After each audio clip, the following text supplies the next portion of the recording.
Fala, meus amigos e minhas amigas do canal Palmeiras Racional, tudo bem com vocês? Espero que sim. Muita expectativa, né? Afinal, logo mais à noite tem Palmeiras e São Paulo pela Copa do Brasil, jogo de volta das oitavas de final. E vamos fazer essa prévia, esse pré-jogo do duelo.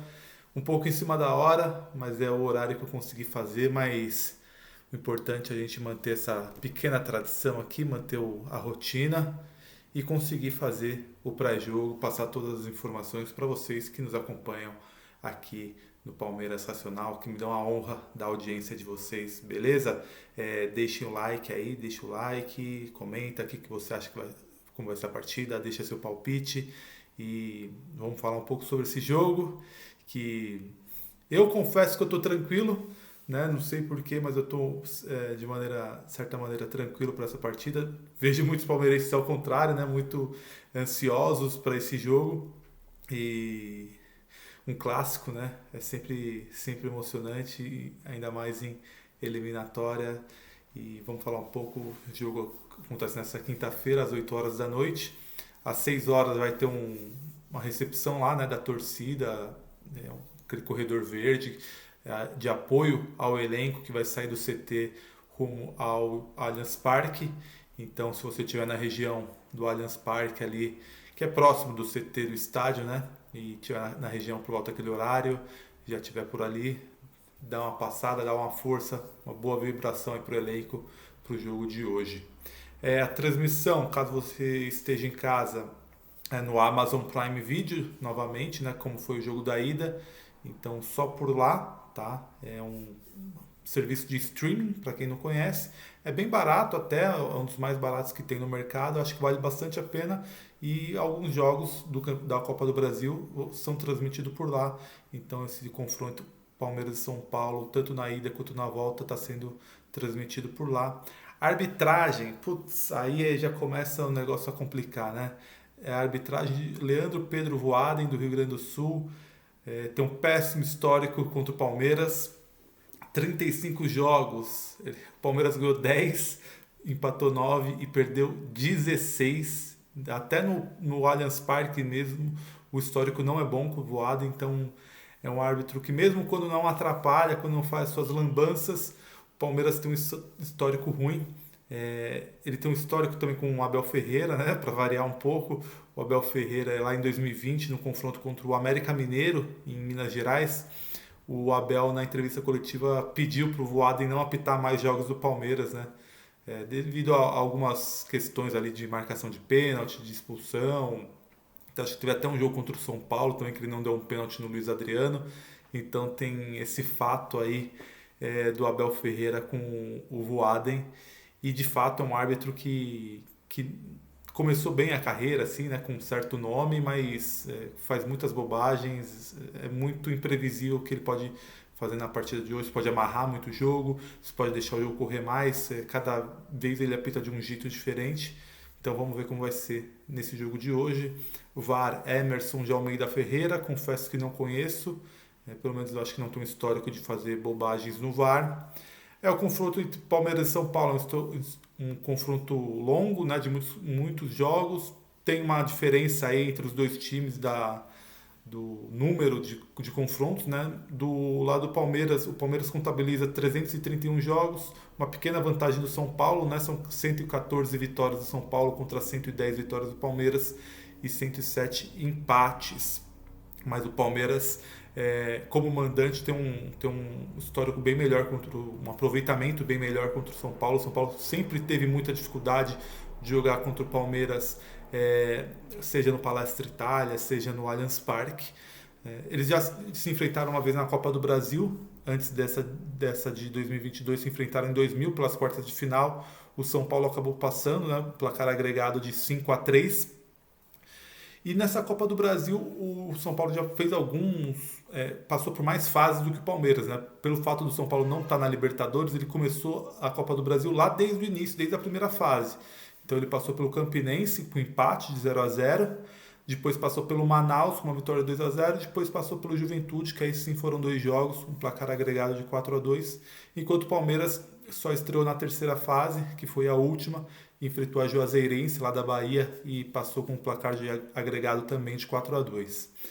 Os desfalques aí das equipes, né? O Palmeiras tem o Jailson, como vocês já sabem, o Rafael Navarro, né, que se lesionou contra o Cerro Porteño, vai ficar aí umas 2 semanas fora. E tem também o Rony, né? Não confirmado de maneira oficial, tá? O Palmeiras meio que não passou informações sobre o Rony, tentando esconder um pouco sobre o jogo de hoje, mas segundo o Alex Miller, o Rony vai ficar de 2 a 3 semanas fora com uma lesão na coxa que ele sentiu no último jogo contra o Fortaleza, né? Então o Rony vai estar de fora, é um desfalque muito importante e o Palmeiras vai sofrer muito aí no setor ofensivo, né? Porque sem o Rony, sem o Rafael Navarro, não tem muitas opções ali para o comando de ataque.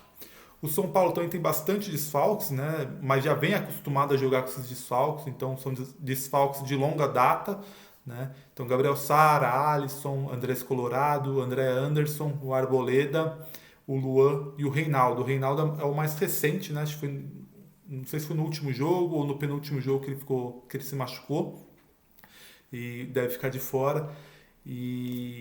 Mas o São Paulo já está meio que acostumado a lidar com esses desfalques, ao contrário do Palmeiras, que vai ter que, pela primeira vez, tentar jogar ali sem o Rony e sem uma possível referência de ataque, ou Rafael Navarro, vai ter que se virar ali. Então, apesar de ser menos desfalques, eu acho que os desfalques do Palmeiras, especialmente o Rony, eles contam mais para a partida de hoje. Tá?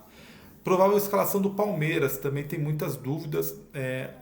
Uma hora atrás, cerca de 3 horas da tarde, 2 horas da tarde, a ESPN informou que o Gabriel Veron vai jogar no lugar do Rony, tá?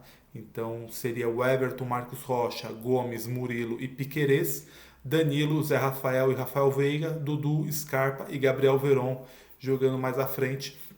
É a escalação que faz mais sentido. O Verón é o jogador que mais se aproxima ali ao que é o Rony, né? Inclusive na semifinal contra o Atlético Mineiro da Libertadores do ano passado, o Abel ele faz essa substituição no jogo do Mineirão, né? Ele tira o Rony e coloca o Gabriel Veron e o Veron acaba fazendo a jogada ali do gol do Dudu para classificar o Palmeiras. A questão é todo esse imbróglio envolvendo, toda essa polêmica envolvendo o Gabriel Veron na balada, até que ponto isso vai influenciar o Abel Ferreira de escalar o Veron, de segurar um pouco mais ele, até de preservar talvez um pouco, né? Porque a pressão da torcida em cima dele vai ser grande, a torcida vai exigir um grande jogo do Veron, caso ele jogue, caso ele comece como titular ou entre durante a partida. A cobrança em cima dele vai ser muito pesada, vai ser muito grande. Então, eu não cravo que o Abel comece com o Gabriel Veron. Acho que ainda dá para fazer algumas coisas diferentes, né? O São Paulo, ele deve começar com Jandrei, os 3 zagueiros, Diego Costa, Miranda e Léo. Rafinha pela direita, Gabriel Neves, Igor Gomes e Wellington pela ala esquerda. Rodrigo Nestor, Patrick e Caleri como centroavante, algo parecido já com o que foi no jogo da Copa do Brasil, né? Com algumas alterações, Reinaldo fora e o Wellington entrando, mas mais ou menos o mesmo time. Tá?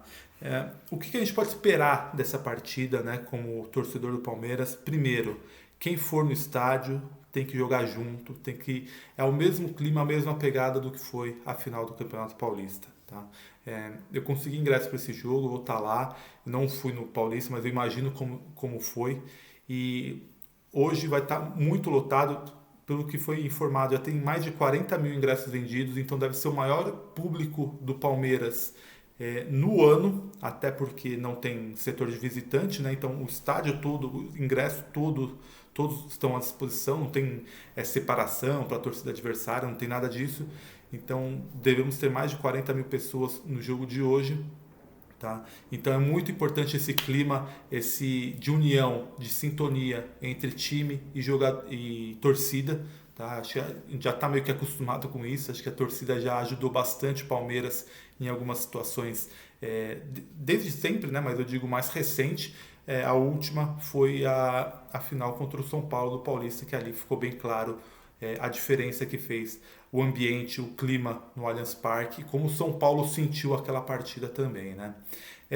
Outra questão que eu queria falar é a possibilidade de mudanças táticas. Então, como eu falei, tem sido informado que o Gabriel Veron deve jogar. Eu não cravo, tá? Eu acho que pode acontecer, é uma possibilidade, mas eu não tenho certeza. Eu acho que o Abel ele sempre tira uma carta da manga nesses jogos mais decisivos e eu não vou duvidar, não vou me espantar, não vou me surpreender se o Abel fizer algumas coisas diferentes. Como, por exemplo, começar com 3 zagueiros.